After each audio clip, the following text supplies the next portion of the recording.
Hi there, welcome to the Shoo Rayner Drawing School, and today I'm going to show you how I drew these two characters here, and let's not talk about it, let's do it.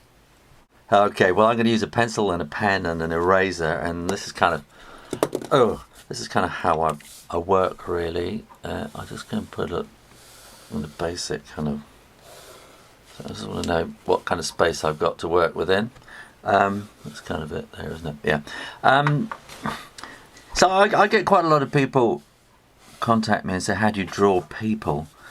Well, I don't know. It's just something I've kind of learned over the years, and you kind of build up characters. Let's start with, there's a kind of a face, and right about in the middle of it you want to, that's where the eyes will be, and then you kind of want to get to feel where his face is going to be, like that. And then you've got the back of the head there. The ear will be kind of top of the, around about where the top of the eyes are. And I'm just putting two little dots in there for the eyes, which is kind of a new thing for me. I've always put kind of circles around them before, but not anymore. Now the hair is always bigger than you think it is. It's always a lot more hair than you ever think it's going to be. Okay, so this is going to be a kind of a boy. And you're going to want his shoulders about there. I'm going to make him kind of, no, I don't know. Yeah, I'll make him go, way. Why not? Yeah, so there's his spine, okay. He's going, yeah, kind of like that. And so adding a bit of kind of dynamic feeling in here. At least I hope we are. So that's his spine at the back. This is going to be kind of the front. So that's kind of his trousers, jeans kind of thing. So I'm going to give him a pair of jeans, and it's going to have a little, jeans have that kind of seam down the insides, don't they? So if you put those in, that makes it easier. I'm going to have him going way like that. This is not helping at all, is it? Because I can't really tell you, do this, do that, do that. This is just a kind of watch what I do and see if you learn something from it. This is how I would kind of illustrate something in one of my books. This is exactly what I would be doing. So this isn't particularly a character, I'm just making him up. I'm going to give him kind of a, give him a kind of a wind cheater kind of coat like that. It's going to have a pocket there, something that'll be curling around, probably about there, something like that. And then you get a bit of a, you get a kind of a woven neck. I think one of the things is you just have to draw things. Draw things over and over and over. And you got to look at clothes. Go and get a clothes catalogue. You know, there's people who want to sell you clothes over the internet, or you know, the whatever. Just go and get a clothes catalogue. Just look at the drawings and look at the characters and models. That's the word I'm looking for. And just see how their clothes are put together, and look at your own clothes. What else should we do? I'll have another similar character. So you want the ear about there. Make him look a little bit sad, this one, shall I? Like that, yeah. And the hair will be there. So you want quite a lot of hair again. Okay, let's have a look. I'm going to have this one sitting down like that. Okay, so that will be the kind of the spine. You're going to want a leg coming up there, leg coming up. He's sitting on the sidewalk. Sidewalk! See, I'm starting to get really internationalized doing this, because I think I keep thinking about, you know, all the people who watch my drawings. I know a lot of people watch me in America and Canada and places, and I would actually say pavement. Okay, but I know in other places you'd say the sidewalk. So he's kind of sitting on the sidewalk here, and but I would say on the pavement. like that, something like that. He's looking a bit despondent. That looks fairly good. Okay, so we've got kind of two characters. How are we doing? 5 minutes. Okay, so I'm going to ink it in now. And I think he'd have a little bit of hair sticking up on the top there, like that. Put his ear in there. Maybe a few little bits of... he's kind of looking quite pleased with himself.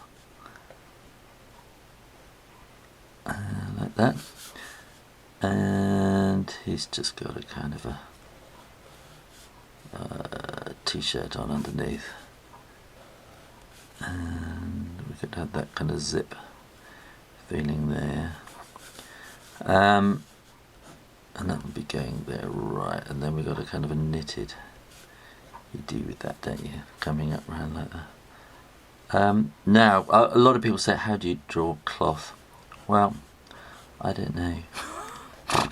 I'm not being at all helpful here. A lot of this is just years and years of doing it, and you just, each time, you just kind of pick something up and you keep incorporating it. I have got no drawing in front of me. I'm not copying anything here. I'm just making this up as I go along. From kind of things that I've done over and over and over before. Kind of like that. And he's kind of going, hey, what's up? Something like that. And his t-shirt's going to kind of come like that.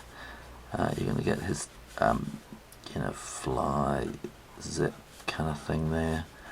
And you tend to get a little kind of a curve underneath the knee there in your material. And you get a lot of baggy kind of marks around behind the knee as well. So you're going to get kind of like that. And I would put a line down there for the, and a wiggle around the knee there. And that's kind of the seam down the side. And I'm going to give him kind of train. How are we doing for time? Good, good, good. Okay, I've still got the other one to do. Okay, I'll give him some kind of trainers like that. Wiggle, wiggle, wiggle, wiggle, wiggle like that. He'll do for the moment. Right, and then we got, he's not looking quite so happy, this one, is he? And now I'm feeling the pressure on. I can feel the time. I've got to get this kind of done. Right, how's he looking? Okay, I'm going to do that first to get. I'm always thinking, what is nearest to me and which bit comes first, so that something, one bit goes round behind the other. Then this will kind of come like that around here. But I know that the fold needs to go up that way, and then I can do that. Bring that round, and then the kind of the fold in the back of the knee kind of goes like that. And I can put that will kind of go down there. Thumb, like that, and then one shoe there. I'm going to give him just kind of clumpy shoes like that, because I haven't got much time, and I have him kind of sitting on the sidewalk. Same, I'm picking up this international language. And I'm actually going off to the south of France next month, so I'm going to visit lots of international schools, which I think kind of often have a kind of an American English slant to them. So and I know quite often when I'm reading my stories, I have to if I got a kind of American audience, then I have to kind of change things as I'm going along. So I have to keep remembering it's not a sidewalk, and every now and then I say something and everybody kind of looks at me blankly, and I'll say something like, he hurt his knee and I had to have a plaster on it, and everyone kind of looks at me blankly and oh yeah, I mean a band-aid, and it goes, oh right, yeah, And so English is an interesting language, and you think you speak a language that everyone else is going to understand, and they don't. So there we go. I'm rambling, aren't I? What am I doing here? How we go? 10 minutes. We've gone over 10 minutes. Okay, there we go. That's a couple of kids just showing you how I would do it, and I'll maybe give some wiggly marks there like that. How to draw 2 boys chatting on the side of the street, something like that, whatever they're doing. That's how I do it. Okay, I hope you picked up something from that. If you enjoyed that, keep coming back to the Shoo Rayner Drawing channel on YouTube at www.shoo-tube.com, which is my own website where you can see these videos through the school filters and things like that. Press that button up there and subscribe, and keep coming back and practice. Draw, and I'll see you next time. Bye. Take care.